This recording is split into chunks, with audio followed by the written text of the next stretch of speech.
Alright, so I guess this is the first Rumble Pack podcast, so... Very first Rumble Pack. It's just me and Alex today, so me being Andre. And me being Alex. And this is the Backshift's main video game podcast, which I'm really excited about, actually. Yeah, absolutely. I mean, pretty much all I do in my spare time is video games.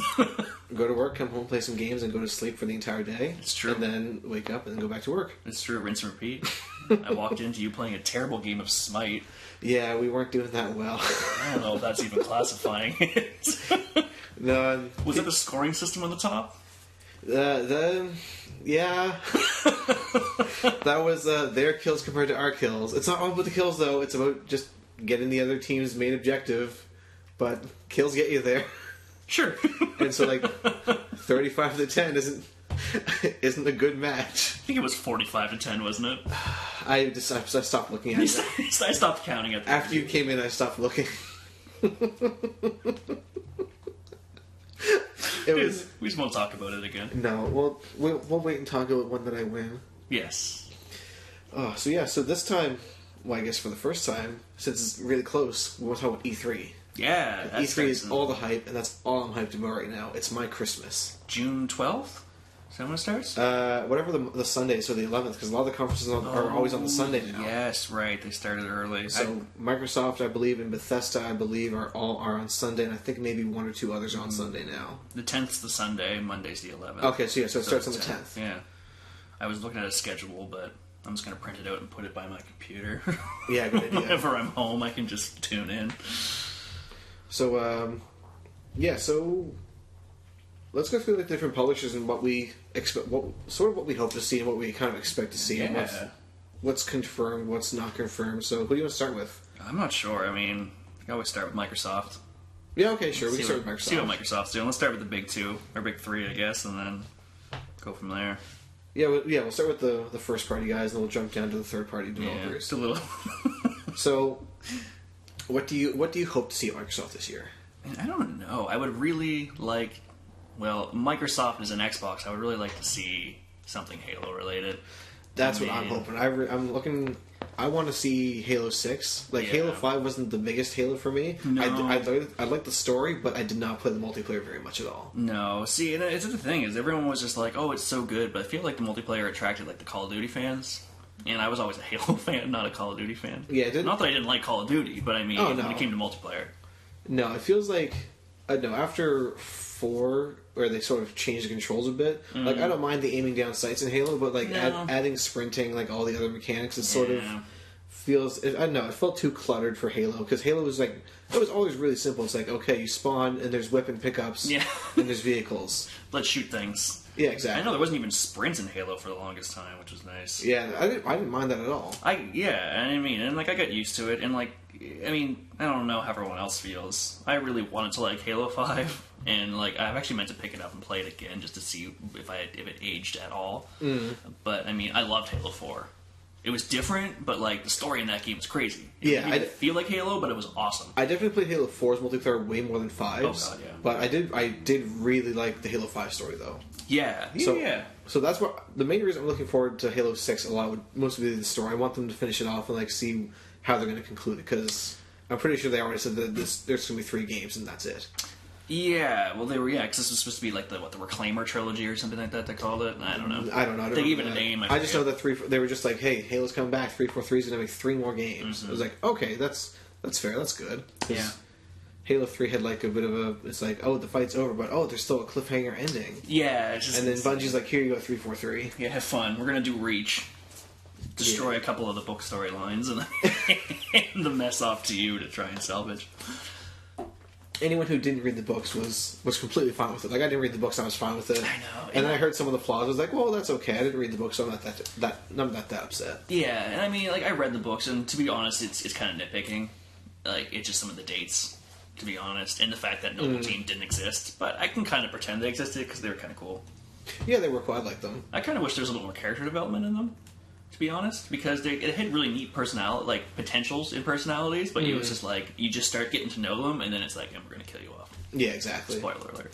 Yeah, who was the female Spartan of the group. She just dies like Carmine from Gears of War. Yeah, she gets sniped in the head running through like a broken building. I was like, that happened. Like, man, next first party Microsoft game is going to have another person just sniped in the head. Just like, first there was Carmine from Gears of War, then whoever your name, Cat from Reach. So I don't know. Look at Crackdown. You're going to have like a supporting character that you just start to like. Yeah, it's funny though, because those characters always seem to catch on the most. Like, Carmine was always like, everyone loved Carmine. Yeah, everyone loves all the Carmines too. But none of them mattered. It's like... Clayton Carmine mattered, because he lived. Yes, he did. That's only because the fans voted for him to live, though. I thought that was cool. That was kind of cool. It was a weird little marketing campaign. It was. A little sadistic. A little money grab. Yeah, a little money grab. It's like, here, buy an Avatar shirt. Carmine must live or Carmine must die. I really did like that they lived, though, and how they turned it around, because it looks like he died, and then they brought him back. Yeah. Fucking went. Somebody get 8? Full alpha. No, yeah, the helicopter he was in got shot down. Right. And then he came back up with another helicopter and just started shooting the shit at Queen Mira. Right. I think that's how you say her name. Yeah, I don't know. But anyways, so yeah, Halo, that'd be awesome. Yeah, Halo would be awesome. Crackdown, yeah. That's what I want to see there. I want to see them have a release date. Yes, I think that's what they're going to do this year. I think this year they're going to have Crackdown and show an actual gameplay trailer, and they're going to have a release date with it. I would hope so. I mean, they're going to have Terry Crews on stage. Well, they have to. Right? There's no other way about it. It's like, come on, he was in the commercial like 2 years ago, and the game still doesn't know. I know. He's got to be on stage for it. What happened to that? Did it get kind of like shot through development hell, or anyone really? It's been pretty hush with it. Yeah, it's like, all I know is that they just kept pushing it back. Yeah, which I hope is a good thing. Sometimes it's not. Like when they did Watch Dogs, it was an okay game, but they pushed it back. And same with. Like in the blog that I wrote, Scalebound, I was so upset when they canceled that, because Platinum Games makes fucking awesome games. They do. And then it's just like, okay, Microsoft, we're gonna make a first party game, and we're gonna make an exclusive game just for you, and it's gonna be about this guy who's. Some people thought like the headphone thing was like really tacky. It's like, yeah, okay, whatever. But I thought it was really cool. It's like a cool way to incorporate like, okay, you're in a battle scene. Here's where the music comes from. Yeah, like, that was really cool. And the fact that it was like you got to customize your dragon. It's like an RPG element, and then 4-player co-op. It's like that thing was like that was suiting up to be so fucking awesome. It was. And then out of nowhere, they're just like, yeah, we're not gonna make Scalebound anymore. It's sorry. Well, they axed a bunch of studios too. They shut down Lionhead. They axed everything Fable. Yeah, but apparently there's something Fable. Apparently there's like rumors of like an actual new Fable coming though. Yeah, which would be cool. Like they made Fable Fortune, and that was I don't know. Like I like Hearthstone. And I played Fable. I tried it a little bit, and it's actually pretty fun. Yeah, but I don't know. I just don't really want to stick to like I don't want to get into a whole bunch of different card games. I know. It's like when the Elder Scrolls made their. Not Skyrim one, but whatever they called it, Elder Scrolls Legends. Yeah, no, It was just like they were just cashing in.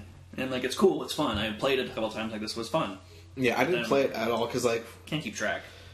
I saw a couple of videos of people playing, I was like, oh, okay, that actually is kind of interesting, but I just didn't feel like getting into another card game. Yeah, plus I have a hard time, like, attaching myself to the lore of Elder Scrolls, because it's just, there's so much going on. Every time I pick up a new Elder Scroll game, I'm like, these are the characters I'm going to talk to in this game, but very few are memorable. You know what I mean? So when they bring it back, and it's like, this is whoever, and I'm like... Right. Have they ever brought characters back in Elder Scrolls games? Like, did they ever bring anyone from who was in Oblivion to Skyrim? No, usually they jump like hundreds of years in the future. So there'll be references, but I don't think they've ever actually like transcended to a second game. I shouldn't say that though. I mean, I didn't play a lot of the earlier ones. Yeah, the only one I ever played was Oblivion and Skyrim, but the earliest one I played was Oblivion. Yeah, I haven't even played Morrowind, which is backwards compatible now, so I probably should, because everyone says it's the best one still. Yeah, maybe. But I feel like it's probably dated. Yeah, I imagine it probably would be really dated. But, yes, when you mentioned, like, memorable characters, I was just thinking, like, are there any memorable characters from, like, any any Oblivion or Elder Scrolls game? And I was thinking of Oblivion, I was like, okay, the memorable characters there are, the Grand Champion's fan, I can't remember his name, I think he's the greatest fan or the biggest fan. Yeah. And Uriel Septim, who dies within like the first 20 minutes or whatever. Yeah. Those are the only like main characters I remember. And then there's like the guard who helps you with like the main quest stuff. But I don't remember his name. He was just like a generic guard who had like a face that was actually customized a little bit. Yeah. And then from Skyrim, the only characters I remember are like Dovahkiin. you, the 3 guys that teach you how to shout. Yes. Cicero, because once again, he was like the grand champions fan because he was just so crazy and like hard to drown out. Yes, and that's it. I don't remember anyone else from Skyrim, and like the two dragons, Parthenax and whatever the bad dragon was. Yeah, but even then, they kind of get mushed in with every other dragon you see as you're wandering around. Yeah. You think that's a pretty big problem they have. Playing that game, you kind of lose a little bit of immersion after you get so far in, and so you take a couple steps out into not a city. It's like dragon. It's like, these people should be way more scared. Yeah, than they are. The thing is, I thought like the dragons were like the dragon. Like your first couple dragon fights are really cool because oh man, okay, awesome. And like, there's just way too many of them after a while. It's like, okay, there's a dragon, great. I can't fast travel. Oh, there's two dragons now. Yeah. It's like, okay, I'm gonna go hide in this cave and then come back out. Maybe when it reloads, they'll be gone. Exactly, because at one point they just start throwing like ancient dragons. Or like almost impossible to kill. I don't remember. It's just fun. It just doesn't get fun. Anyways. But yeah, Microsoft. Crackdown. Yeah, Crackdown, Halo. Maybe Gears of War 5 because Gears of War 4 is it's going to be coming up in 2 years old now. So I feel they might do a teaser. I think so. It might come out the following year. Yeah, well, how did that one end off?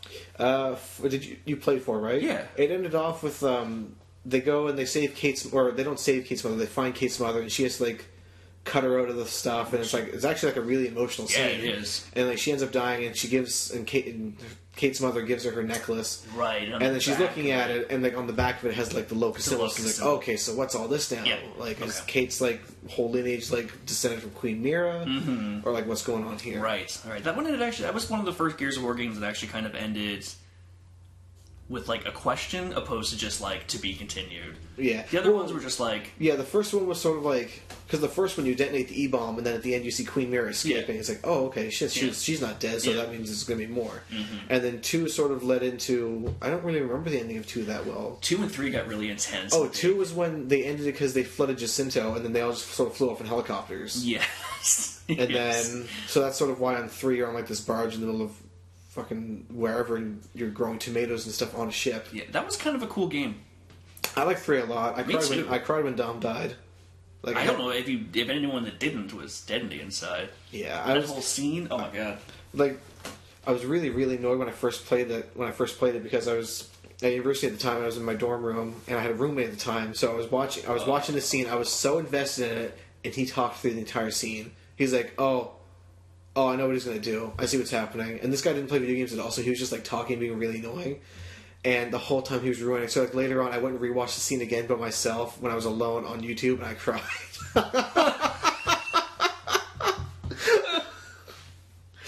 One, I don't blame you. 2, there's a special place in hell reserved for those type of people. Yeah, like, it's not a good place. They don't talk during cutscenes. Come on. Yeah, it's the people who talk during a movie. It doesn't matter what it is. Just don't talk. Yeah. If it looks like I'm trying to watch something, just stop trying to talk to me. People. And then Gears of War 3 had a pretty good ending, and then I liked how with 4 they fed into the ending of 3. Well, it's like, oh yeah, all the locusts like crystallize, but it turns out when they crystallize, they're actually evolving and like turning into the swarm now. Mm-hmm. So that was that whole kind of thing. Yeah, I know some people thought like the ending with like the necklace having the locust symbol on the back was kind of tacky. He was like, I'm intrigued as fuck. I really want to know what's happening now. I want to see where they're going to take this. Yeah, because they're actually kind of expanding the universe opposed to just being like, you're going to have to fight more locusts. Yeah. It's like it's adding depth opposed to just expanding. Yeah. But I thought it was cool. I really liked the game. I really liked how they did like Marcus and Baird and Cole and all that. The old OG Delta Squad. Yeah, like they made them old, but they were still kind of, I don't know, it was kind of fun. Yeah, I liked it. I thought the reveal of Baird being behind DB Industries, or like the DBs was. I sort of called that from a mile away. I was like, come on, it's Baird, like DB David Baird. Yeah. So, but in the subtitle, if you're playing with subtitles, they spell it out DEEBEE. So it's not just a capital D and a capital B. Yeah. So it's like if you're relying on that, you're not really thinking. It's just like, oh, okay, well, they're DBs. Okay, yeah, sure. DB. Yeah. Yeah. But so those 3 games for Microsoft for sure. Mm-hmm. I don't know what else. Maybe what's their virtual reality thing? They were kind of with Glass. I know. Is that kind of like the refresh of like the not Surface Glass, Xbox Glass? I can't remember what they had called it before. I thought it was Surface Glass or something because they used to. It was like their original, like you can control your Xbox with your phone. Yeah, that's actually a pretty cool little app. Yeah. It's like I don't want to turn my controller and waste my battery, so I'll just use my phone. Exactly. It's just like I'm going to just go to YouTube. I use it all the time when I'm watching Netflix. Yeah, exactly. It's not you don't definitely use it for anything like games, but like, it's great for like going through like navigating like anything. If you want to watch anything, if you want to just go to the store or like browse through the menus. Yeah. Absolutely. So that's really awesome. But I don't know. Maybe they'll talk about that virtual reality headset or whatever. Maybe they're just going to like kill off with it because virtual reality is cool. It's pretty gimmicky. Yeah, it's just when the PlayStation 1 came out, I tested it out at Micmac Mall. They had like a booth when I was working there, so I was like, okay, let's give it a go. And like it was cool, but I just like I don't get motion sickness or headaches from playing games. I could play all day, and I just. Did that just kill you? I put it on. And I'm like, this is neat. I was like flying a spaceship, and I was looking around, and then by the end of it, my eyes hurt because it's just always a little blurry. Yeah. So like it doesn't matter how good it is, and it's much better than it was. And I mean, maybe the newer games come out are a little bit better, but I just found it blurry and I found it a little dizzy. But I mean, maybe I get used to it, but it does kind of feel like a novelty.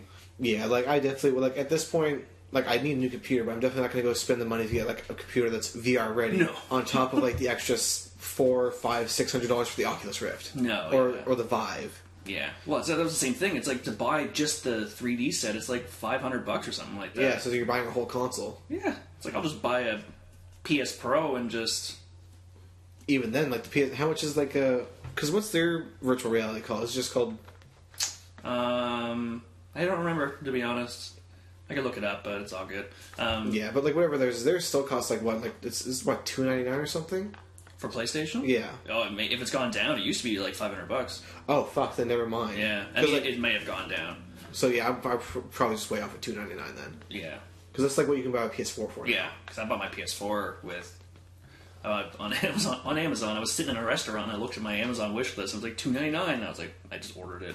It was PlayStation 4 controller and Uncharted 4 or something like that, and it was like $299. Yeah. Okay. So I'm definitely way off then. So yeah, maybe they're going to talk about it. I feel like they're just going to scrap it at this point because they talked about it like 2 or 3 E3s ago, and I haven't seen anything since. Yeah. I feel like one thing they're going to talk about again is more Minecraft. I don't know. I feel like they might talk about it, just like maybe there's going to be like some sort of expansion or something. They're basically like, hey, we're going to talk about this expansion, and guess what? It's live right now. You can go buy it at the store right now. Like they'll pull one of those things. I think so. But other than that, because like last year the big things for Minecraft was like, hey, Minecraft, you can now connect and play with any Minecraft on anything with this version of Minecraft except PlayStation. Right, yeah, because PlayStation doesn't like to play with others. Yeah. So, I don't know, they might mention Minecraft, so I don't really know what else I would expect to hear from... and Fable. They might talk about this rumored new Fable game. Yeah. I mean... From whatever studio that they put in charge of it. That doesn't have Peter Molyneux anymore. I know, yeah. He just shit-talks everything he makes. He does. There's a lot of those. I feel like social media has made game developers like... Maybe game developers are always assholes, but it just seems like... Maybe it's made it worse, or maybe it's made it more prominent, but I think maybe it has affected them. Because like the guy who... I remember a while ago there was a big thing, because the guy who made Fez was like... He went... There was a while ago where he went on like a giant Twitter tirade and like was shitting on like everyone. Oh my god. Because like it was an indie game and... I don't know, not everyone was buying it, and he was like going on this giant fucking rant and this giant whatever, but he was just making it sound like he was like God or something. He's like, fucking, you made Fez and I didn't even play it, didn't even look that good. I know. It's I'm sure it was fun, but like, it's just a puzzle platformer, fuck off. Yeah, I know. It's one of those things. It's just like, big studios make games that are bad and they sell because they have marketing money. Yeah. But like, it's just a reality. If you're in a smaller studio, you're going to make a game that's going to be awesome, and it could be awesome, and people don't buy it, but like, just lashing out at everybody else isn't going to help your case because it makes you look terrible. Yeah, exactly. Like, I mean, I like supporting smaller people, but if they're assholes, I'm not going to support them. Also, speaking of indie games, I just thought of this now because like they do the last couple E3s they've done, it was like their ID Xbox. So I think they'll probably have like a big slideshow and a big montage of like all the new like special indie games that they're like supporting that are going to be coming out later this year. Yeah, probably. Yeah, because they did do that. Yeah, like that because like Cuphead's been in there for like the last 3 years. God. That's like their pride and joy. I think they might do a push for that too. I feel like Xbox is coming back around for the longest time, they didn't really have many like exclusives. Like PlayStation has all these like huge name like. Yeah. The reason I bought my PS4 was to play some of these exclusive games, and it seems like Xbox has been like, especially with the Game Pass being out now, where they're just like, this will be free forever on Game Pass. Yeah. But only Xbox exclusive. So I feel like they're kind of. And like the rest of the games are just like Netflix, like they'll cycle out. Yeah, but I feel like they're trying to bring back like some strong exclusive content, because Halo kind of fizzled for a little bit, and that was their big thing. But yeah, Halo was like their mainstay, but now that's been taken over by Gears of War as like their their mascot almost. Like Master Chief would still, to me, Master Chief will still always be like the Xbox mascot, but yeah. I think if after a while, like the Gears of War logo will just like take that over. Yeah, if it keeps going on this path. But I still have hope that Master Chief will come back around. Yeah, exactly. Or at least Halo will. Anyways. But yeah. Microsoft. I can't really think of anything else from Microsoft. Like the ID at Xbox thing, I just sort of had like a small epiphany about that just now. But other than that, I can't really think of anything too prominent that I can expect from them. So no. PlayStation Next? Yeah, so I have the schedule up in front of me now. Oh, perfect. The Microsoft conference is on 1 p.m. Pacific time, Sunday, June 10th. So 5 p.m. our time. Exactly. If you're in the Atlantic region. Yep, yeah, if you're Atlantic. Okay. Yeah, so... So who else is on Sunday then? Sunday Bethesda? we have, in Devolver Digital. Okay, they're the ones that made Serious Sam, isn't it? I think so. Yeah, because I don't remember what they announced last year, but they had some sort of really, really weird presentation last year. I don't even remember what it was for. Yeah. I just know it was really weird. Yeah. Sounds right. And I remember reading some stuff because I guess they're already apologizing in advance for their presentation this year. Oh, God. So they expect it to be really fucked up again. That's alright. I'll watch it. That gets me. The whole marketing thing. It's at 12. It'd be at midnight on Sunday, so I'll definitely be home to watch it. Actually, I'll be home to watch all of those on Sunday. Oh, nice. Yeah, hopefully I don't work. I gotta check my work schedule. I actually want to watch these Oh, no, I will work. I'll watch them all next day, which sucks. Because like every single year for like the last, I don't know how many years I've watched them all live, but this year I'm not going to be able to, sadly. Responsibilities, adulting. Yeah. Oh, well. Right. So, Sony? Yeah, Sony. You're going to be doing most of the talking for this because I'm not too well versed in Sony. Yeah, okay. So, Sony, we have it on 9 p.m. Eastern Time, so 10 our time on Monday. Sony, do you think they'll do more Uncharted stuff? Because I've never played the Uncharted game, so I don't. Because I know the fourth was supposed to be the last one, and then they made another one that was like a spin-off with 2 other characters. Yeah, so number 4 finished off the Nathan Drake part of it, and then they released. I actually haven't played the new one. I own it, but it's 2 characters from 4 kind of go on their own little adventure. I'm not sure if it takes place before or after Uncharted. Right.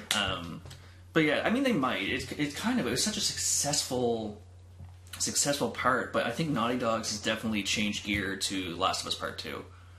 And I think we're going to get more of that. Oh, they're definitely going to talk about that. I can't imagine how they couldn't. Last E3 was when we got that... the little Ellie playing the guitar trailer. Haunting trailer, yeah.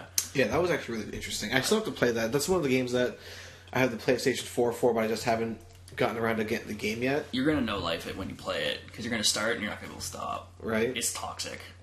Toxic in a good way. Yeah, I'll have to check that out eventually. Yeah, but I think we'll definitely get more of that. Probably not anything else Uncharted this year, or for a while, because I think they'll be pushing that out for The Last of Us for a while.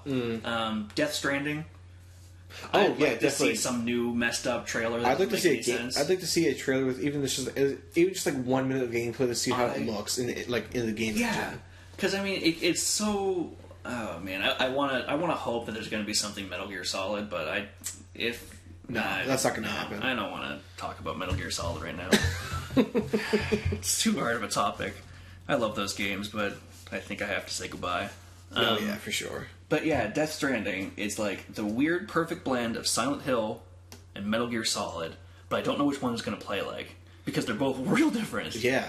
And like elements of it look right military-ish, like Metal Gear Solid, and then some of it is all like fleshy, yeah, very Silent Hilly. So is it going to be like a horror survival? Is it going to be like a stealth? I don't know. I don't know what it would be. Yeah, like it could go like just from the trailers and like seeing the different things. It could be like anything. Like that trailer that they released with we actually see like some of the characters wearing these special suits, hiding and like being silent, these invisible creatures. Like okay, maybe this could be a survival shooter, like survival horror. Yeah, it could, and it's... I don't know. If they do it right, it could be a blend between both and be really cool. I'm just excited to see what it actually looks like and what it actually is. Yeah, I mean, I'll play it for sure, because I just want to know what it's about, because I don't have a clue. Every single trailer is completely random. It makes no sense. Yeah, the only thing that like is standard is the baby. Yes, the symbolic. So the very first baby. one we saw was Norman Reedus with the baby that disappeared. Yes, on the beach. And then the next one we saw was with Guillermo del Toro, who's got the baby in the tank. And then we go down the tunnel, we see Mads Mikkelsen and all his soldiers that are attached to him with like bionic, half fleshy, half robotic tentacle fiber optic cables or something. Yeah, actually. And then the new one we saw had 2 random characters and another baby. Yeah. And then was Norman Reedus in that one too? Maybe it was Norman Reedus in that one as well, but I can't remember. Me neither.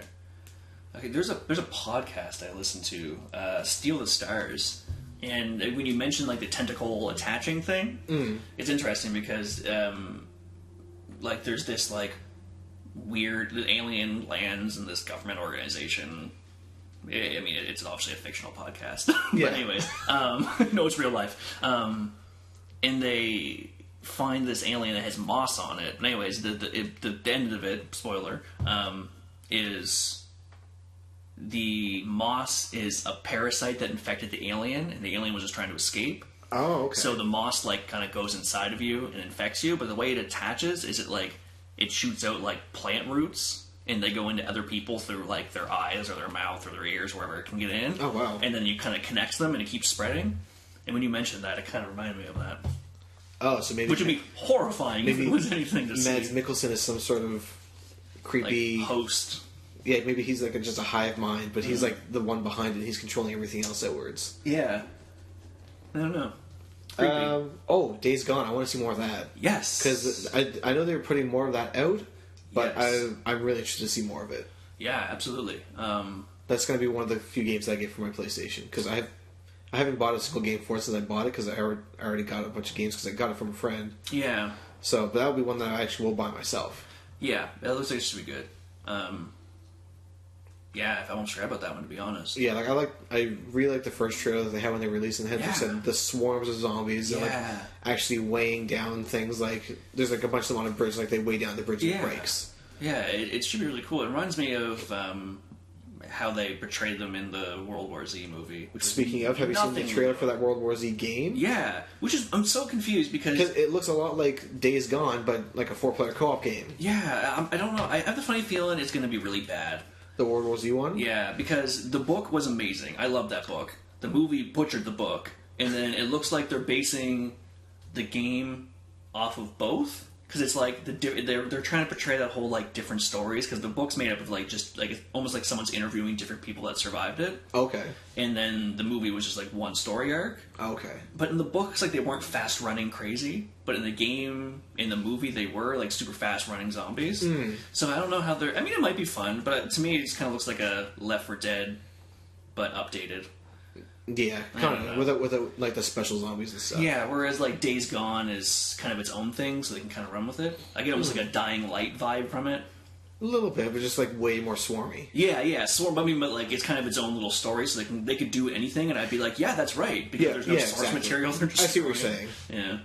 Other than that, for PlayStation, I don't know. Maybe they'll announce like another couple new exclusive games for PSVR. Oh, that's what it's called. Yeah, PSVR. Yeah, you're right. That's exactly what it's called. It's just called PSVR.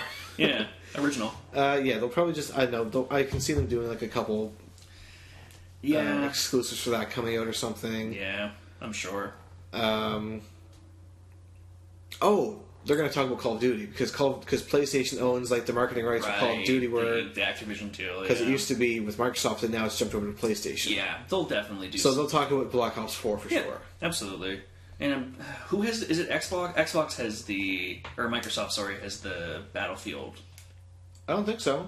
No, I think Battlefield is just whoever wants to pay money. Independent. Okay, I wasn't sure if they had the marketing firsts or not. No, I think they just had the marketing first for the. Yeah, you're probably right. Like, I think I like. Yeah, I think they'll talk about Black Ops 4 there. I think you're right. And then that. Oh man, I had another point. Oh, if it comes back to me, we'll just recoup a bit, or yeah, absolutely, backpedal a little bit. Yeah. So I mean, I think that's probably Sony. At least the big hitters. I'm sure there'll be other little things. But... Oh yeah, for sure. There's gonna be other things there. Yeah. Maybe they'll talk about like their baseball game because Sony's the only one that has the baseball game. The show Xbox is then it's exclusive. Like, sure. All right, Sony. Here's a baseball game. Fun. All right, so Nintendo, they're technically never at E3. They always do like their own separate Treehouse thing, which always turns out really well. I just never end up watching it really. So to me, it looks like it says Tuesday, June 12th at 12 p.m. Eastern Time. Nintendo. Yeah, theirs is always after all the other conferences are done. So like Microsoft, Sony, EA, etc., always have their stuff done within like Sunday and the Monday. And Nintendo's always on. Their content is always on like a day where nobody else is doing anything. They just don't care, and they always do great. It's true. So, like, first off, Pokemon on Switch. Yes. They trademarked Pokemon Let's Go Pikachu, Pokemon Let's Go Eevee. Yeah. So people are saying that there's rumors flying around that there's like, I don't know, it's going to be like, so that's like the main, because they were saying it's supposed to be like a mainstay Pokemon game on the Switch. But there's like Pokemon Go elements in it. I don't know how that's going to work. And me being the huge fucking Pokemon nerd I am, I don't want it. I don't want that at all. I just want to be like, here's Pokemon etc. and Pokemon, or Pokemon blank and Pokemon blank. Yeah. 2 different versions on the Switch. Yeah. It's kind of like they do with like... Okay, sure, whatever. Perfect. That works. That's all I need. Yeah. What kind of game is it supposed to be? Any rumors? Well, no? Apparently it's supposed to be like a mainstay Pokemon game, but so just like a regular like RPG. Like you get your Pokemon, you go around, you battle your gyms or whatever. Yeah. Okay.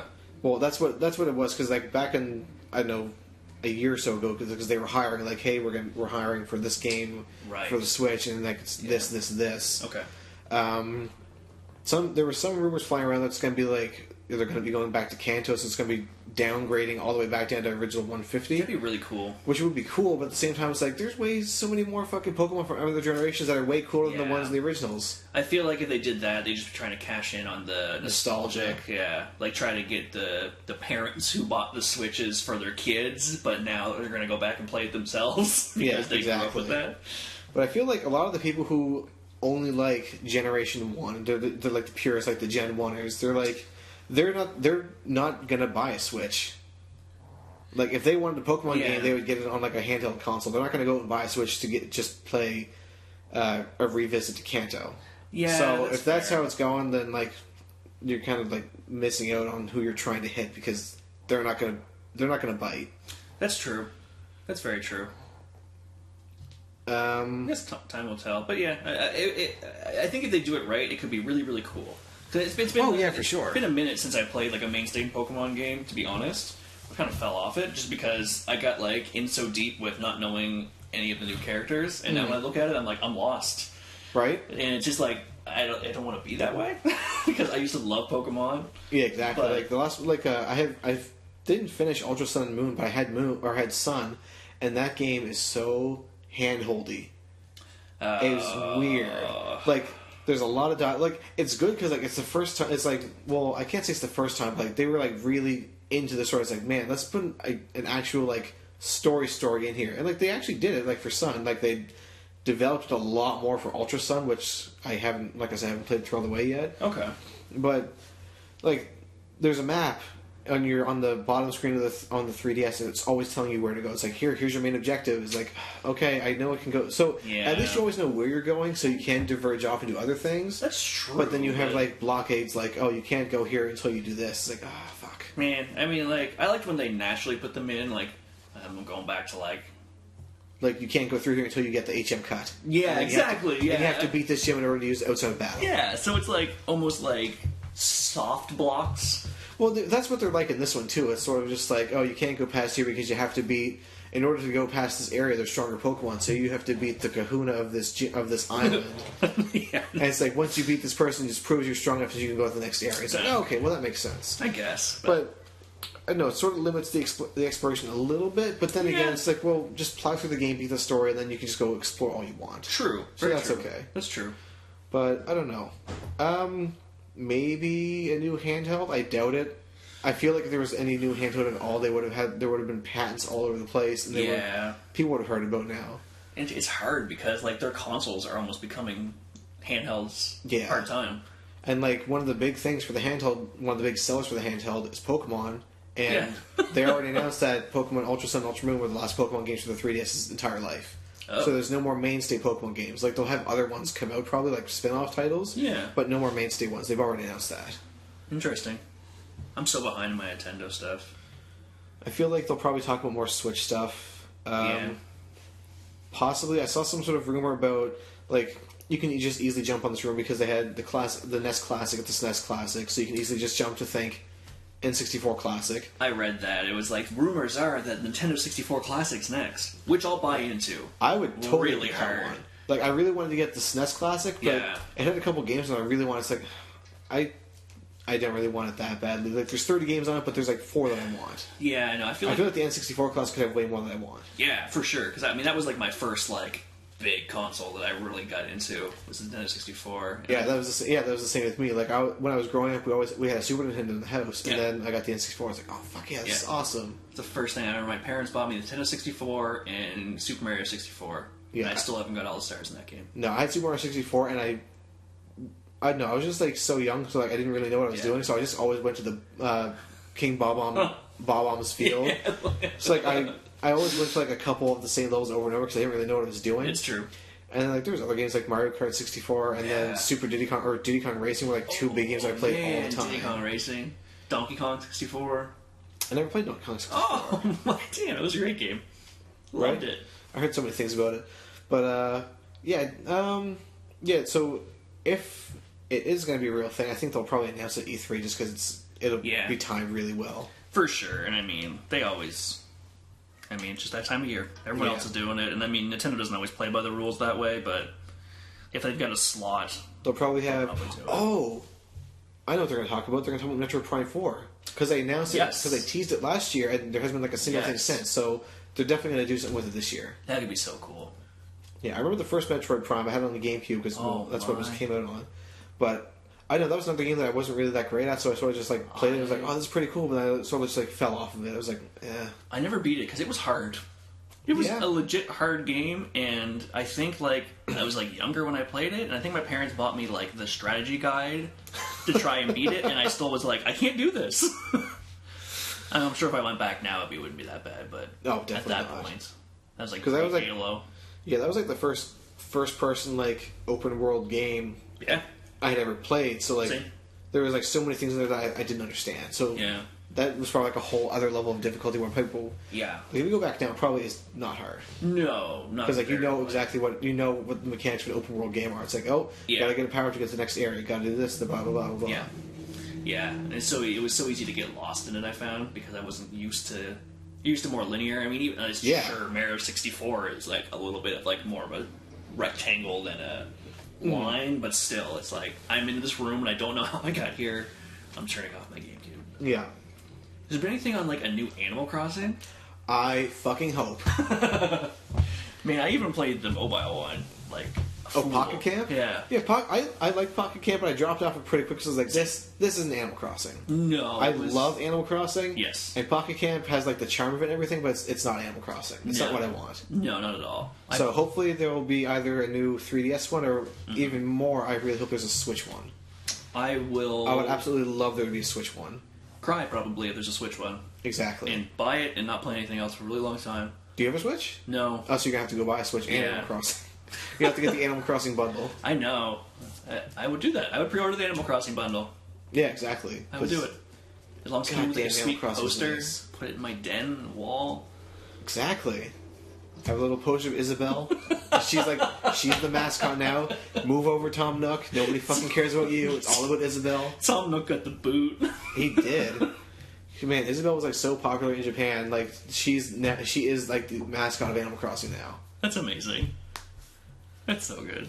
Yeah, but other than that, I don't know. Maybe they'll announce like 1 or 2 cool like little 3DS exclusives. Yeah, or new 3DS games. For sure. But I can't really see them doing too much with the 3DS talk. I think it's mostly going to be focusing on the Switch. I think so. So that's the big 3 then. Yeah, that's Nintendo. Okay, should we just start at like Saturday and go through everyone else? Well, you mean Sunday?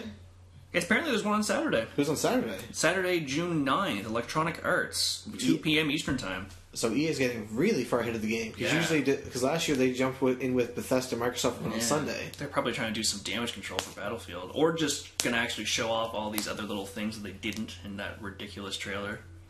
Wait, which trailer? For Battlefield V. 5. Oh, yeah. Okay, well, when you said damage control for Battlefield, I thought you were talking about Battlefront at first. I was like... Oh, well, that's a lost cause, That's said and done.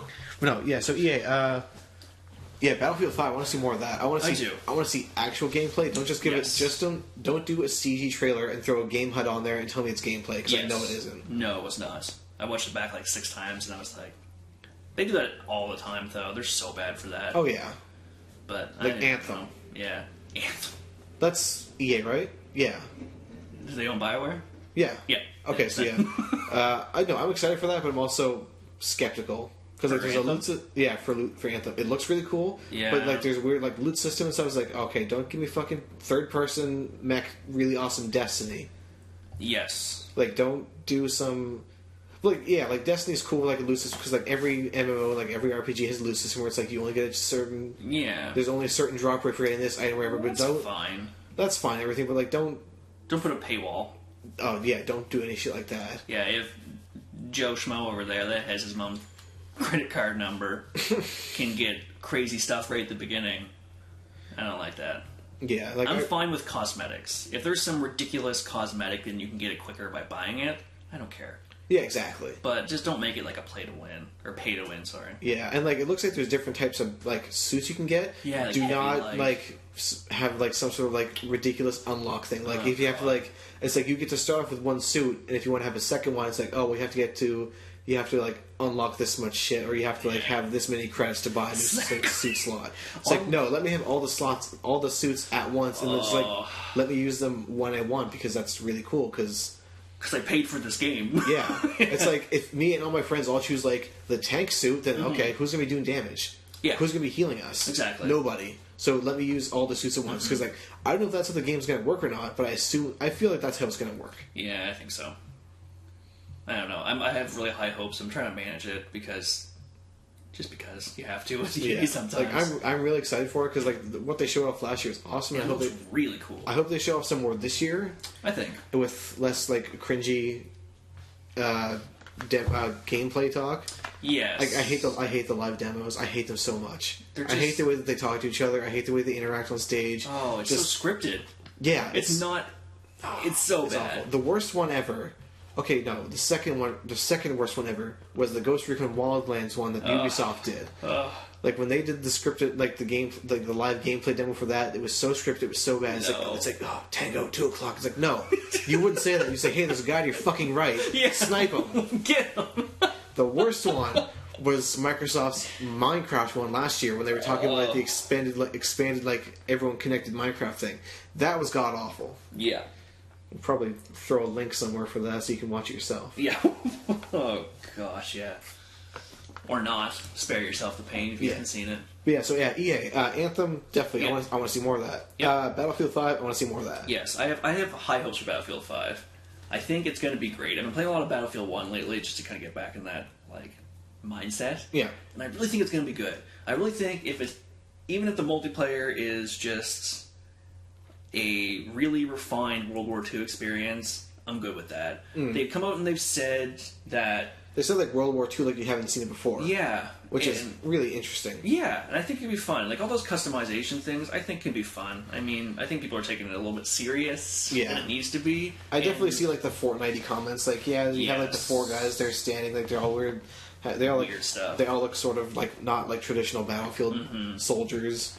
And that's fine with me. I don't care. If you want to give your character a goddamn spiked mohawk and he's got a hook hand and a peg leg, and you say he's a World War II soldier, sure, go for it. I don't care. As long as the game is fun as hell and plays like Battlefield. Yeah, and I've heard that you can hide the other people's customizations in certain modes. So certain servers you can set it up so my character will look how he looks, but when other people see me, I'll look like the traditional medic. That's kind of cool. So if you want to set up a server where there's no customization visible, you can do that. Which I think is fair too, because you gotta kind of... that's kind of having your cake and eating it too, because they want to make it I don't know, that could be super wrong, but it looks like they want to make it more, like, fun and, like, instead of just grinding your certain class to get a new gun, actually having another element. I hope they make the progression a bit easier, because, like, Battlefield 4 and Battlefield 1, I find, like, you got to play those a lot to, like, unlock everything. If you do, and you like, I don't care about, like, unlocking all, like, the vehicle perks, like, you have to, like, get so many experience points in a helicopter to unlock the flare. It's like, I don't care about that. Yeah. Like, I want to be able to, like, unlock all the guns, like, all the different attachments and all the different equipment and stuff for the classes. Like, and I don't want to have to spend, like, 24 real life days to do that. And I find they're not intuitive leveling. Like, I when I started playing Battlefield 1 again, I was kind of confused. I looked and I was like, so how do I unlock things again? Yeah, because there's, like, certain guns, it's like, here, you have to, like, get to this level, but you have to get so many kills with this gun, and so many kills with this gun, and you can unlock this gun. It's like, no, just do linear progression. Yeah. Just, like make the best gun unlock last. Yeah, exactly. Like, easy as that. Yeah, and like, even then, it doesn't. It's only the best gun if you're really good with it, because like the starting guns are just as good as other guns later on. I still get killed by like starting guns all the time. Exactly. And they have like star level 18 on it, and I'm like, right? It's like, that's the only gun you use. Okay, good for you. You deserve to kill me. Yes. They'll probably do Need for Speed. They'll probably do a new Need for Speed. I think so. Oh my god, the presentation for Need for Speed last year was so fucking bad. Need for Speed games are fun, but they never market them very good. I never played Payback. I played Rivals because... Why did I play that? I think it was free. Yeah. And then the other one that they rebranded was just Need for Speed, nothing else. Right. That was a really fun one. I liked that one a lot. It was pretty good. Back to the roots. Payback, though, I just didn't... I was like, whatever, I just don't care about this at all. And like, man, when they had that guy from YouTube present, it's like, oh... People on YouTube are funny in the way they are is because they do jump cuts and they have scripts and everything ready. Yes. But once you get these people live, they freeze and they don't know what to do because they're in front of a live audience. Yes, they can't jump cut in real life. No, you can't. If you say something weird, you can't just edit it out. It's just like he's like, hey, I'm here to talk about Need for Speed. Need for Speed's it's a cool game, guys. Yeah, clap for Need for Speed. Yeah, clap so I can think of what I'm going to say next. It's like, oh, that was so bad. Hopefully they'll announce a new Star Wars game that isn't Battlefront, because I know they're not going to do Battlefront 3 already, but a new actual Star Wars game, because Disney was going to pull that right out of their hands. Yes, because they have the only rights to make Star Wars games right now. You're right. There were so many axed Star Wars games when the Disney buyout happened and all that stuff that I really hope come back around. Like that Bounty Hunter one, what was that called? 20-something? Yeah, it was numbers. Yeah, 2111 or something. Sounded really cool. Anything, really. I just kind of want... Even if it was like a... I just want a good Star Wars game. Yeah, anything. They have a couple mobile ones that are actually really good. Like Galaxy of Heroes is really good. Yeah, it is. Force Arena. I haven't played Force Arena, but I know a lot of people like that one too. I played it a couple times, but it's good. I want a good console Star Wars game. Yeah, and I think they could definitely do it. They just gotta stop just trying to reskin Battlefield pre-existing games. Yeah, exactly. Like, it just doesn't work that way. Do you have anything else you'd want to see from EA? I don't think so. I'm not really big into the whole sports stuff. That's why I could care. Oh less. That's the thing. They'll talk about. They'll have like the whole half the show will be just sports games. Yeah. That's not for me. Like I know a lot of people. There's a huge fan base for their sports games. That's all the reason I keep doing them. And like the last couple of years, their sports games have gotten like crazy. Like I know the newest Madden one had like, because like everyone got Super Bowl with the commentators in Madden. Like every single game you get Super Bowl because they say the same thing over and over and over again. Yeah.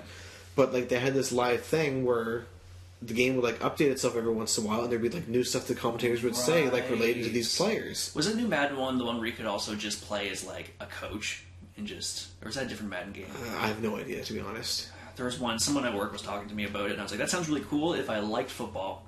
But even as a non-football fan, I mean, just someone who doesn't watch sports. And like, cool. I almost bought the newest NBA game because they had like a story mode. It's super cool. It was really cool. I know. I actually have a bunch of them downloaded. I have the EA Access, or whatever it is. Yeah, I have that too. And it just kind of like chucks them on every now and then. Yeah, so like after all those games come out this year, all the ones from all the 18s are gonna be free on EA Access most likely. And I'll play the hockey one.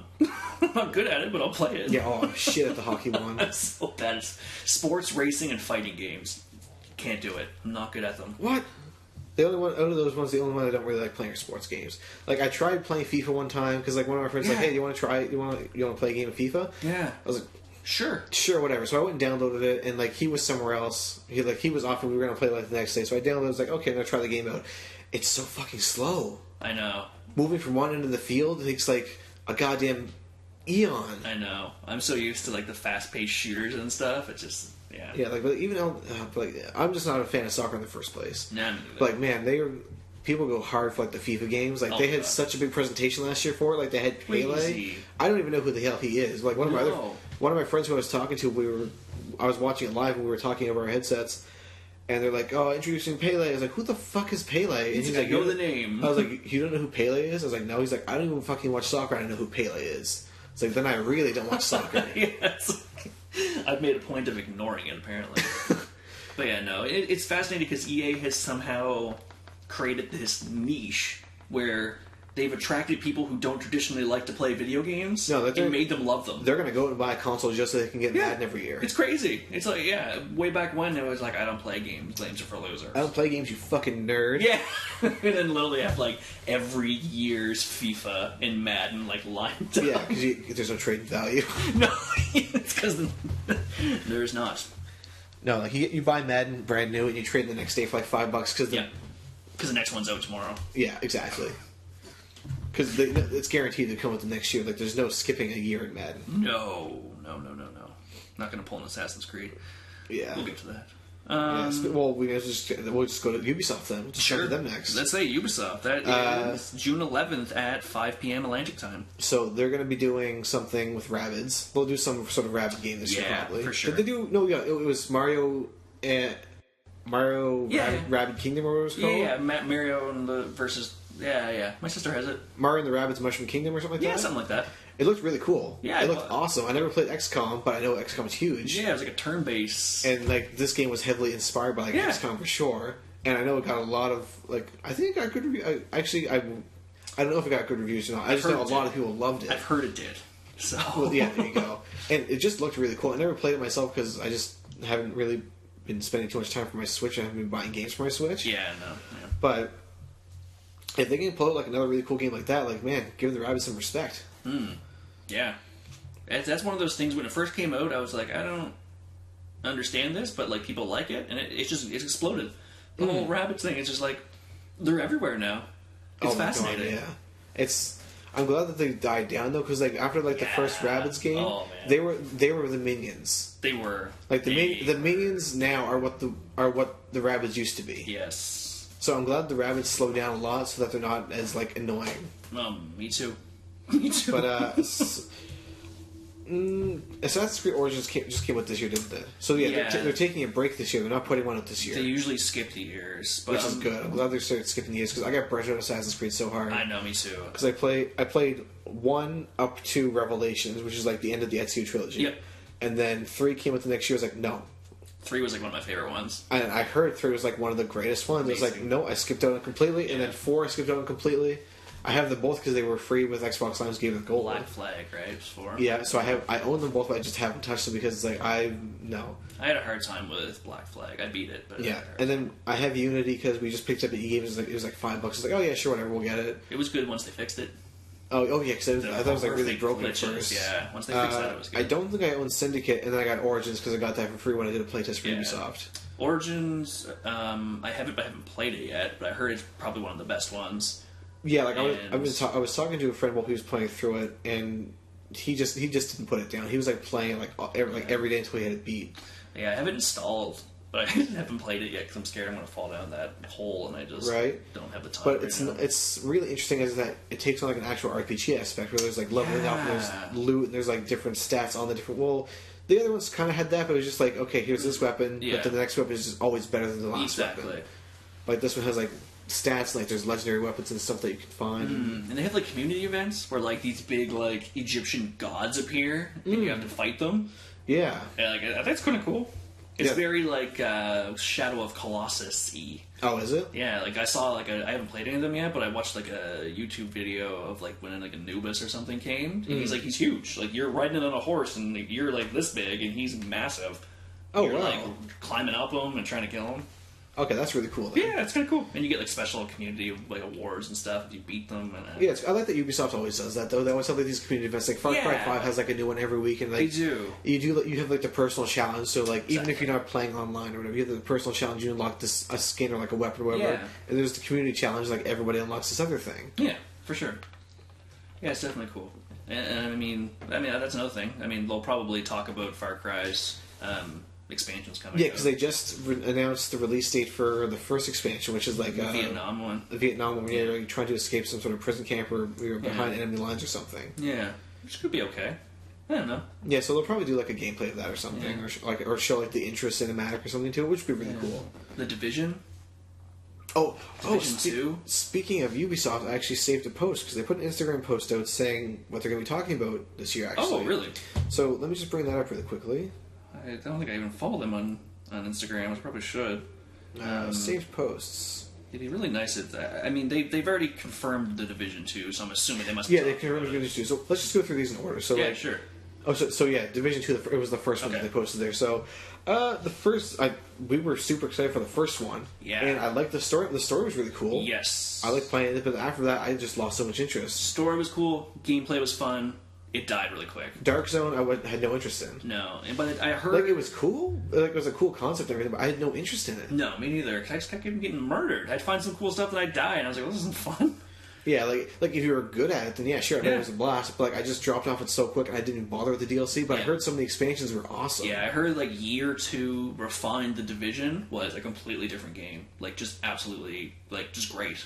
Yeah, exactly. Which is unfortunate why I dropped off it. But like I was like, I'm not spending $60 on a season pass on a game that I don't like. I know. I did that with that I don't like post game. I should say. I did that with the first Destiny game. I stayed on that train forever and ever and ever and ever, and it finally got good. And then they released the second one, and they ruined everything. Like for me, I was super hyped when Destiny came out. Like I was like, man, I've wanted this game forever. Like holy shit! So I bought it and I got the expansion pass. Yeah, me too. And like the first expansion came out, like it was like Den of Wolves or whatever. It was like, it was the Hive one. Oh yeah, the Dark Below. Maybe? Yeah, the Dark Below. It's like, oh man, okay, I'm gonna install the first expansion. It's like it added 2 missions and like that was it. It's like what the fuck? Like I paid raid. I paid $40 fucking for an expansion pass, and the first part of the expansion pass is 2 missions in a raid, and I don't even care what the raids. Yeah. At this point, I didn't care. No, yeah. And then I was like, fuck this. So I had sold the game before the second expansion even coming out, so I didn't even play it. And then like last year, I saw it was on sale. Like it was like the Game of the Year edition because Destiny had like such a really bad marketing campaign because it's like if you had the base game and then like. I'm not going to get into it right now because it was just ridiculous. It was painful. But like they had Game of the Year edition. It's like, okay, here's the Game of the Year edition. It comes with, like all the expansions, like everything. It was on sale for like $20. Like, fuck it, I'll get it because everyone's saying that after like the second set of expansion stuff came out, the game was amazing. Yeah, basically, like the Taken King on was amazing. Yeah, so I jumped back into it. I played the Taken King stuff. I was like, this is actually really good. Like, this is really fun now. Yeah, like there's like actual stuff to do. Yeah, and like the winter stuff, like the stuff with the wolves or whatever. Oh yeah, like the last expansion, Rise of Iron. Yeah, Rise of Iron. That was really fucking awesome. It was really cool. I love that. It's just unfortunate that it took that long for the game to get that good. Yeah, and then they reversed so much of it when they released Destiny 2. So much of the amazing elements they just bottomed out, and like I really like the storyline for Destiny 2.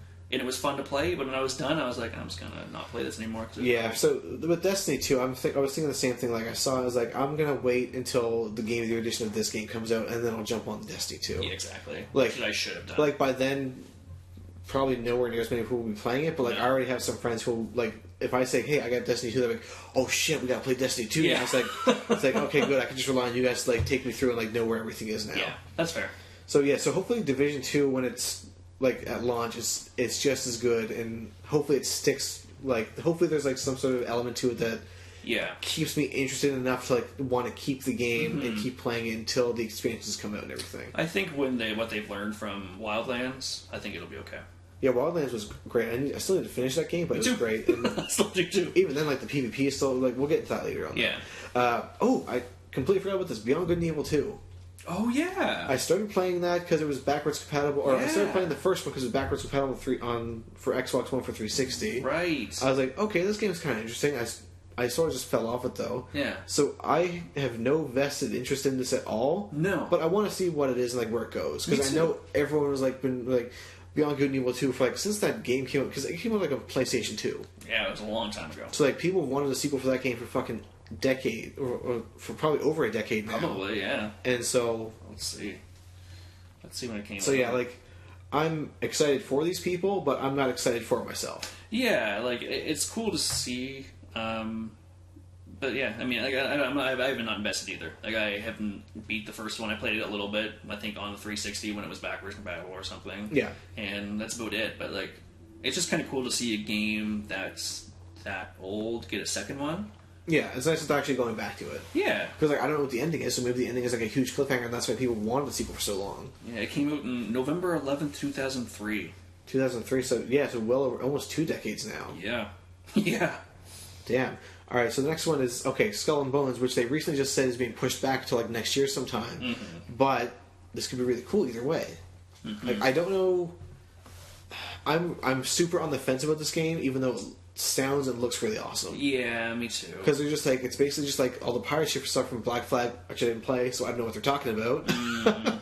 But it's like, it's all that, plus it's PvE and like PvE content and stuff like that. And like, I think at the end of the trailer, when they teased it at E3 last year, there's like a Kraken or something. Yeah. Which is still really cool. So yeah. I'm really excited to see how it goes. I feel like it's going to be... Hopefully it doesn't go the For Honor route where it's super grindy to get anything unlocked. That game. Because, man, For Honor was great, but I sold it because the PvP... It's a nightmare. It was I enjoyed it, but like the PvP for like unlocking anything was like, man, this is a fucking nightmare. Like, I don't want to have to play this game for like 30 solid hours to unlock one new character. And everyone was better than me because when I got into it, it was already out for a little bit, and when I started playing it, everyone's been playing it for like a couple months. And I was just trying to figure it out, and I was just getting murdered. I got that shit at launch, and like the story was really, really cool. I liked the story a lot. A buddy of mine had it, and he was obsessed with it. Yeah, I pre-ordered. I got the little EB Games pre-order ring and everything. Oh, there you go. Oh, look at that. Yeah, they had like one ring for each of the 3 factions. I was like, oh, I'll take the Knights. Yeah, that was like the coolest ring. Coolest. So, but yeah, so Skull and Bones. I feel like if it's anything like one of their if they decide that it's going to be one of those games as a service games like Siege or For Honor, it's going to be super grindy to unlock stuff. Like, and like, for sure, there's going to be different... I think they already confirmed there's different sides to ships. Like, you can get, like, little corvettes and gullies and, like, full-on battleships. I think so. So, I don't know, make sure you pick, like, the best ship to be, like, your free unlock. Well, that's the thing, though, because if you don't, then... Is it going to be, like, a full release? Like, it's not going to be, like, a Sea of Thieves type thing? No, it's going to be, like, a full release game. Like, it'll be, like, a full release game, yeah. Okay, because Sea of Thieves was, like, an in-between. It was, like, if you buy it straight out, it's, like, a lower price point.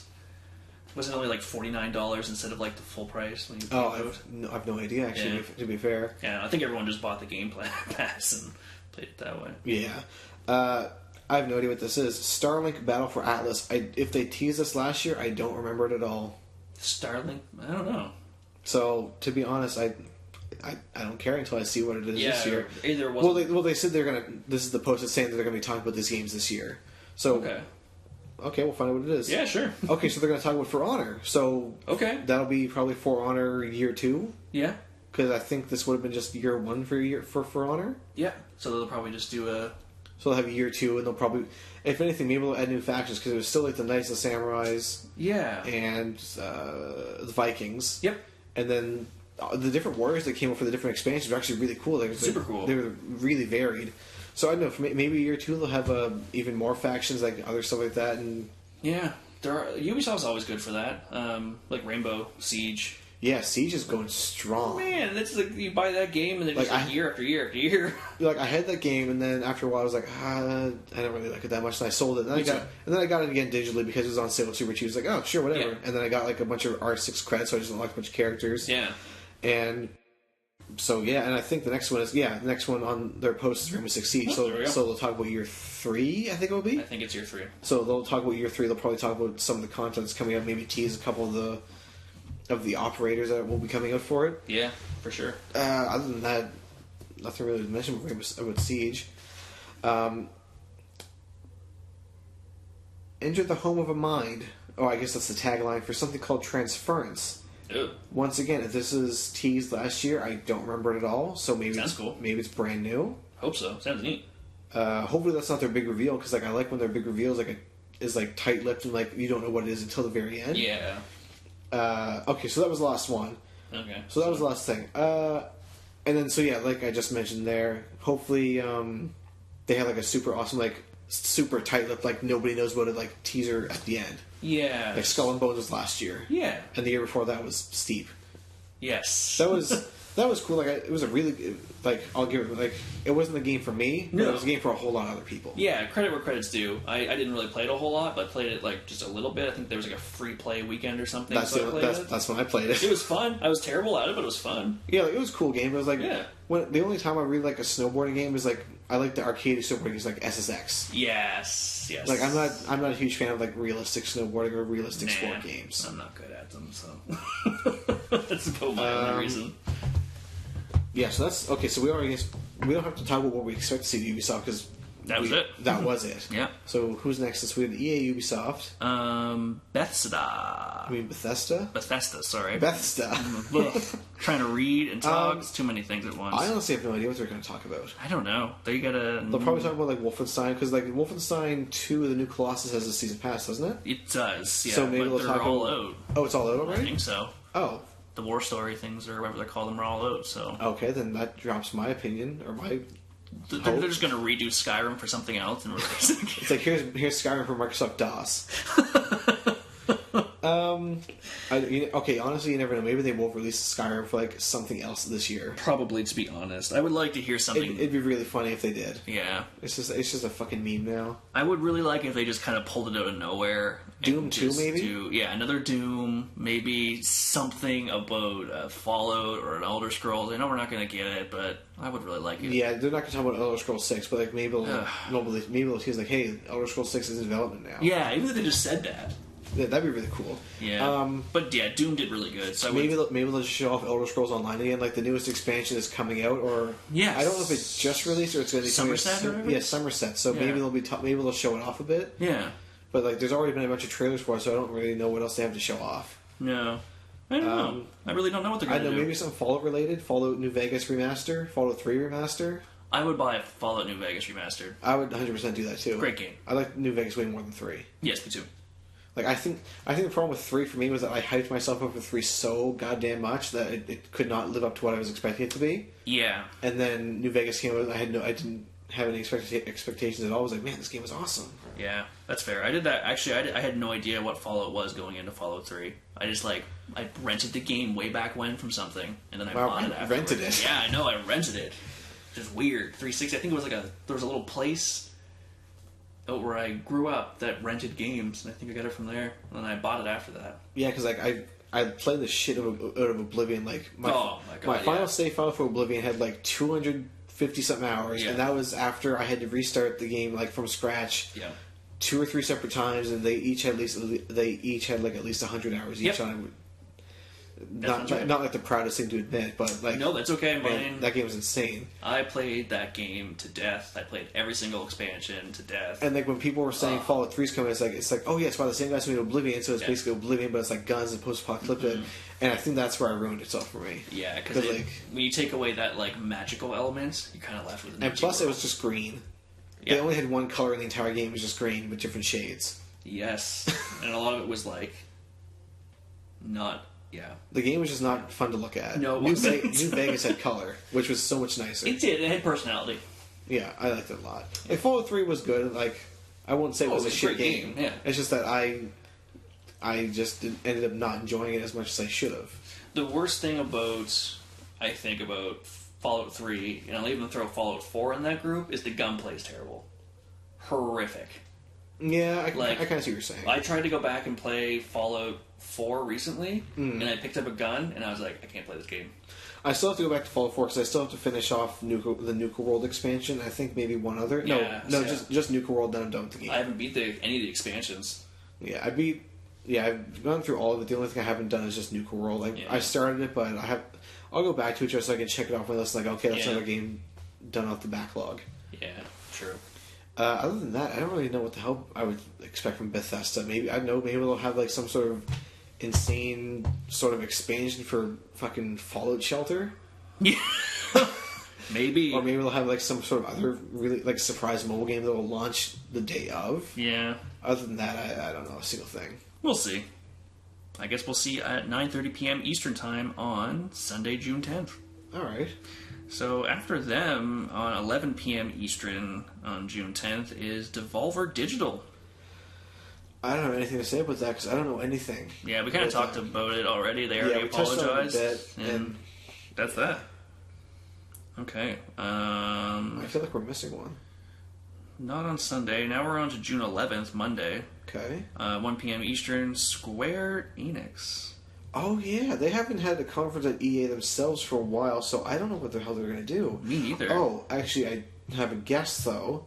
The Avengers game that they were licensed to make. Oh, yes. Because they teased this, like, what, 2-3 years ago now? 2 years, I think. I think about it every day. So,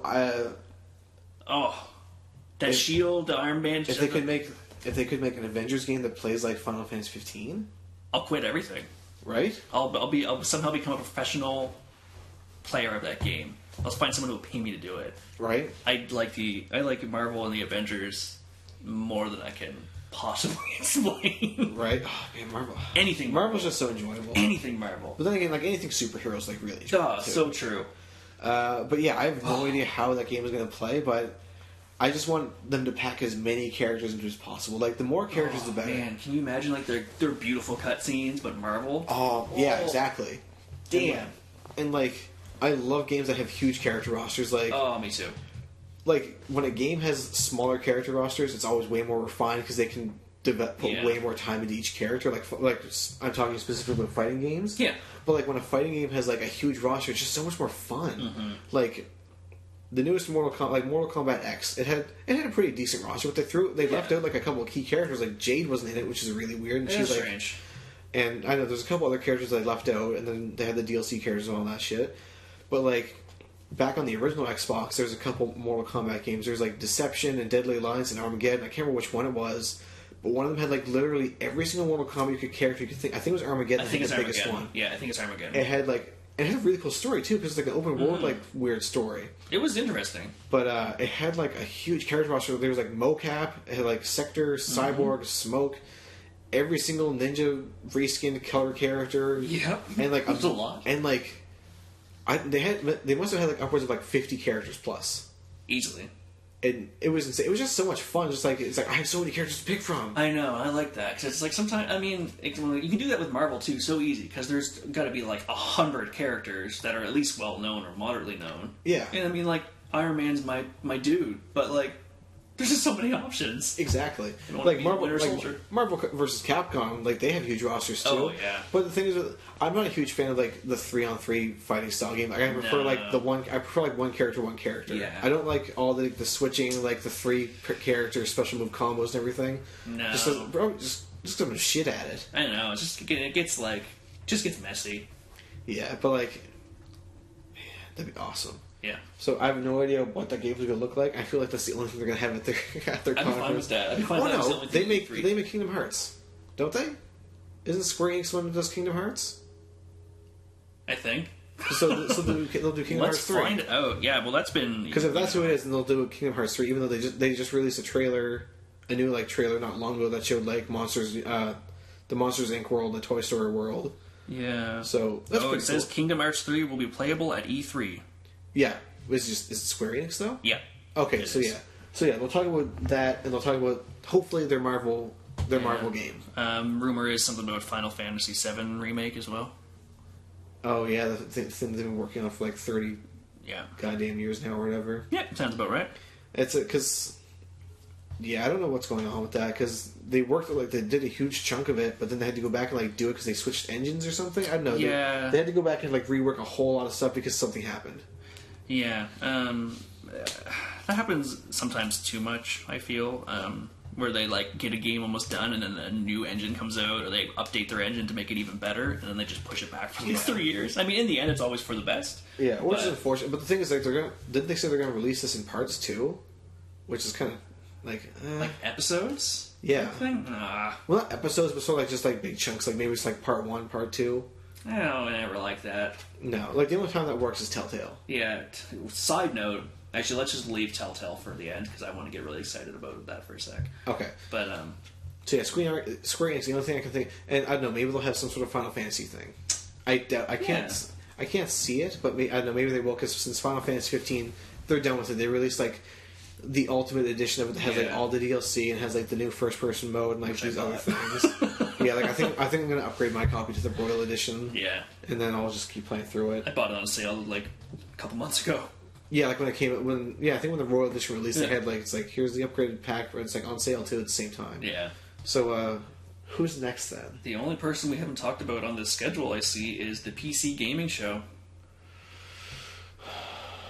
I don't know. My laptop can't fucking play anything anymore because it's trash. So. I have a MacBook Pro, so I can't play anything either. So I don't know. There's of course there's gonna be like a whole bunch of stuff. They'll talk about Battlefield. They'll talk about all the other things that are already going to be at the console stuff that are also going to be on PC. Probably some Oculus Rift stuff. Yeah, Oculus Rift, the Vive. I know they'll probably talk about like some maybe new processors or something. I know. I feel like most of the PC gaming show is just showing off the fancy new stuff. Yeah, exactly. But I mean, it'll be cool. I'll watch it. Maybe yeah, for sure. If I don't work, it's Monday. Monday evening. But yeah.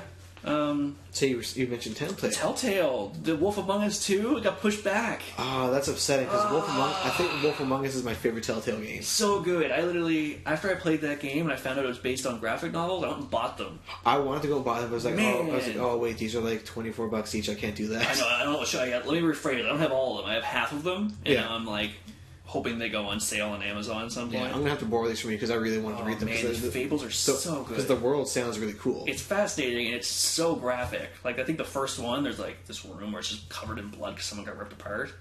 It's like whoa, this is not fairy tales. But yeah, Wolf Among Us is like one of my favorite Telltale series. Actually, number one is Tales from the Borderlands, and number two, very very close second, is The Wolf Among Us. Yeah.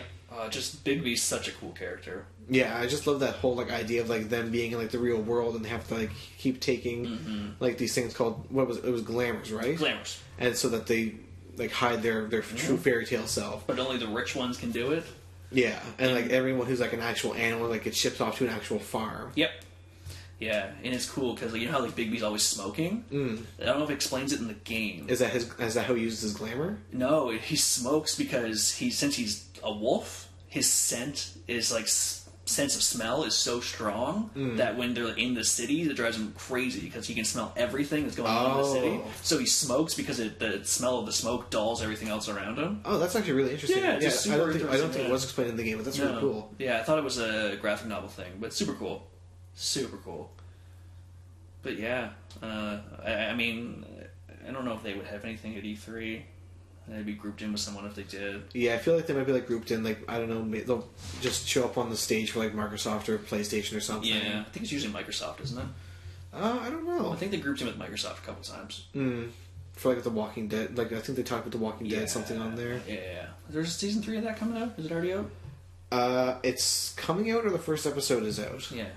I haven't played... With like adult Clementine. Yeah.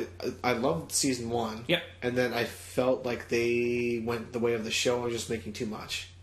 Yeah. Because they had The Walking Dead season 1, which is awesome. It was like it was amazing. It was. And then season 2, I own it. I have the whole, but I never finished it because I was like, I sort of dropped off of it. Like I played the first episode, and I should go back and finish it, but I really liked it.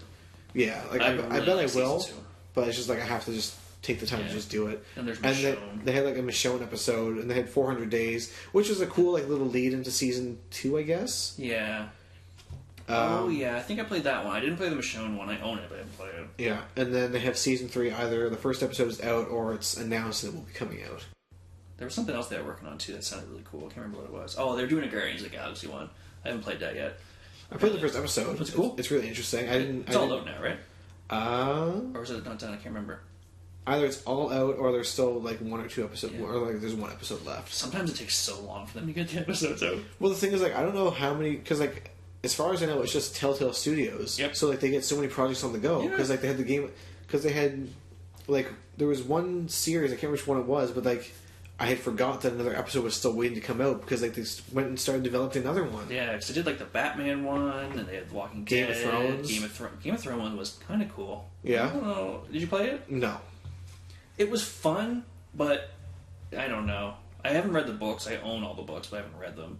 And I love the show, and I just feel it's so hard to live up to that. Yeah, I imagine. It's so hard to scale yourself to that and try to create this world that's believable, that matches in with everything. So I think for what it was really cool, but I definitely wouldn't like... Do they sort of just like make their own story out of it? They do, but they try to throw in some iconic characters here and there to like flash it up. Yeah. I mean, it was cool, but I mean, I prefer like The Wolf Among Us way more, obviously. Yeah. How could you not? Yeah, really. Ripping out one of the Tweedledee or Tweedledum's throat in the alleyway. Yeah. I did that. I did not take the peaceful approach. Yeah, I did that too just because I hated that guy. Yeah, it's like, what did you do? I was like, oh. I killed him. I was like, oh. And then like later on, I was like, well, if you went the peaceful way through the entire game, like stuff was way easier on you. Yeah, because not easier on you, but like it goes better for you. Yeah, I had a hard time. That was the only like aggressive choice I made, and at the end, it was like a little difficult to convince everyone to do what I wanted them to do. Yeah, exactly. Because the more, they were like, "But you killed the guy," and I'm like, But do you see who it was that I killed? Come on, he deserved it. Yeah, he was a dick. E3. I think that's E3 in a nutshell. Yeah, less than 2 weeks away. Yeah, as of this recording at least. Yeah, as of the recording on May 28th. It's less than 2 weeks away. Yeah, I guess Electronic Arts is June 9th. So. Yeah, I guess technically the first day of E3 is exactly 2 weeks away. Yeah. Oh, we should throw this in for a quick second. Cyberpunk 2077. Oh, CG Projekt Red has confirmed they will be attending E3 this year. Oh, yeah, because that's the game. Because like, had The Witcher been out at this point? Witcher 3 had been released and done. Okay, so yeah, so whatever this thing is, because like they haven't done it. They had the one teaser with the girl, like the cinematic teaser where like bullets and stuff. The bullet like shot at her and like it grazed her skin, like it sort of like chipped her paint off, but the bullet pretty much just like disintegrated. And that's all we've seen of it. We haven't seen anything else. I don't think. Maybe there's like one other like little thing somewhere. Yeah, some concepts, but I mean like a lot of hiring for it. And we haven't seen anything, so I don't know what's going on. I don't know what to expect from it. Yeah, they haven't confirmed that they're going to say anything about it there, but they're going to be there. So it's hush-hush. What else are they working on? They're not working on anything else right now. Because The Witcher 3 had this Game of the Year edition. They're done with The Witcher 3. Yeah, it's all the way done.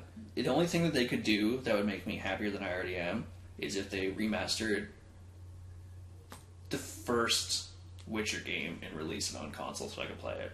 I haven't played that game because I don't have a PC that can run it. Oh. I have played Assassins of Kings. Because it's backwards compatible? It's backwards compatible. Actually, I played it on the 360 originally. Oh, okay. But I own it on the backwards compatible. Yeah. And I played the living life out of The Witcher 3. That's like probably one of my all-time favorite games. Yeah. But I haven't played the first one yet. I had The Witcher 3, and I was like, this game is massive. And I played maybe 20 minutes into it, and then I was like, oh wait, I have to jump back to this other game. And then it just kept getting buried and buried and buried. I was like, okay, I'm just going to sell this game for now, and I'll eventually get... And when the Game of the Year edition comes out, which I know will be coming out, which is out now, I'll get it when it goes on sale, and I'll just like, I'll eventually redeem myself and like actually play it, because it deserves to be played. The expansion packs, play them in order of release. Oh yeah, like Blood and Stone, Hearts of Stone, and then Blood and Wine. Yeah, play Hearts of Stone first, then play Blood and Wine, because Blood and Wine is the perfect end to the series. So good. It's massive, it's huge, it's beautiful, and it ends it perfectly. It kind of like, it's kind of upsetting that last year at the Video Game Awards, like the good Video Game Awards, because Spike stopped doing them, thank God, and they're done by like Jeff Keighley and stuff now. That Blood and Wine won RPG of the Year, and it was an expansion. It's amazing. Blood and Wine expansion is better than a lot of games I've played. That's kind of crazy. Yeah, it's fascinating. Yeah, it's interesting that we bring up The Witcher, because I was talking to a friend just last night, and he's like, "Yeah, me and my brother, we just both bought the Game of the Year edition of The Witcher 3 on our PlayStation, so it's on sale right now." So oh, that's kind of cool. And then he's like, "Yeah, my brother showed me this thing where if you get the Game of the Year edition, you can immediately load into Blood and Wine, and then save the game, and then quit, and then go to the main menu and hit New Game Plus just automatically. So you can hit New Game Plus and start like at the vanilla base game, but because you're doing New Game Plus and it thinks you were already in part of Blood and Wine, like if you just jump straight into Blood and Wine, it gives you 44 like points to level up with. So you just hit New Game Plus, and so you just load into the base game with 44 level up points, and you just like instantly just like plowing through the first I don't know how much base game of the base game, which is kind of a cool way if you just really want to get into the game, just like if you want to do the story. Yeah, if you want to learn the story. Yeah, as a purist, that like hurts my soul, but like because so much of it, like I found the funnest part about that game was going back to like I had to go back to the first area to find one collectible. Oh. And like I remember in the first area, like sword dueling people and like blocking and trying to get them, and it was so difficult. And then I went back and I just used like the ARD, like the force pushback thing, and it literally the first time I did it in the first area, a bandit ran up to me. I did it, he blew up. Wow. His limbs and his head all flew off just from like a pushback attack. I was like, oh wow. Yeah, because he has like all these different magical things. They're called the arts. Yeah, there's different like. So can you like upgrade those through the game, like make them stronger? Oh, so that's why you did that. Yeah, so it went from just being like something that would push people back to like has a lot more force. But since he was like level 1 and I was level whatever I was by the time I beat the game, it just like he just killed him. It was fascinating. And so then I ran around like the countryside finding bad guys and just blowing them up. Because why not? Yeah, so I'm really excited because it's my Christmas now. It is your Christmas. It's everyone's Christmas, and I'll be on Amazon for the week leading up to it and afterwards, pre-ordering all the new announcements for half price. That's such a nice deal. That's a great way to do it. I still have games that I pre-ordered 2 years ago, like Red Dead Redemption 2, that are officially have a date they're coming out, but I have them for $49.99 because I pre-ordered them. Man, is that a special deal with Amazon Prime? I don't know. I've always only had Amazon Prime, so I don't know if everyone can do it or not. I would imagine it's Amazon Prime only. I think so. They have a pretty big... Which would be, like, worth the investment, because, like, Amazon Prime, it's what, $100 a year? No. 60? Something like that? Okay. 60, 80? I don't know. So, like, 2 pre-orders at $49.99, you're already saving over, like, $40 per game, or, like, over $30 a game, so there's your Amazon Prime memberships paid for. Exactly. Not to mention, when you pre-order games, do they ship them to you, so you get them on release day? Yeah. And in the past, I've actually them the day before. That's true, and I would like to do that, but I just like having digital copies. That's fair. Like, I used to have, like, a huge, like, physical copy collection, and then when I jumped to Xbox One, I was like, I really like, well, if I have to install the game on the disc anyways, and I don't really trade my games in that much anymore, why don't I just get digital copies of everything? I can't blame you there. Oh, Xbox, pre-order, Amazon. Oh, yeah, Amazon, you get the Twitch Prime, too. Oh, that's right, yeah, Amazon Prime, you get Twitch Prime, and like, there's a lot of games that have, like, Twitch Prime free gifts now. Like, Warframe has it, Call of Duty has it. Yep. Paladins has a nice little reward for you, and just like more and more games have them. Like it's mostly all cosmetic stuff, but it's still really cool. Yeah, it's something to kind of entice, and plus with every month you get a free like subscription type thing. With with like helps out the people who stream on Twitch and everything, which is cool. Which usually I just go to Rhodey Walker from Produce the Hero because he streams all the time. I just like send it to him. Oh, that's cool. So instead of you having to pay like $5.99, it's just like here you go. Here's $5.99 for free from because I have Amazon Prime. Yeah, exactly. I think we went straight down the line with E3 there. Yeah, that's probably everything from us for today. I think so. So thanks for listening to the first really long edition of Rumble Pack, spelled with a CK.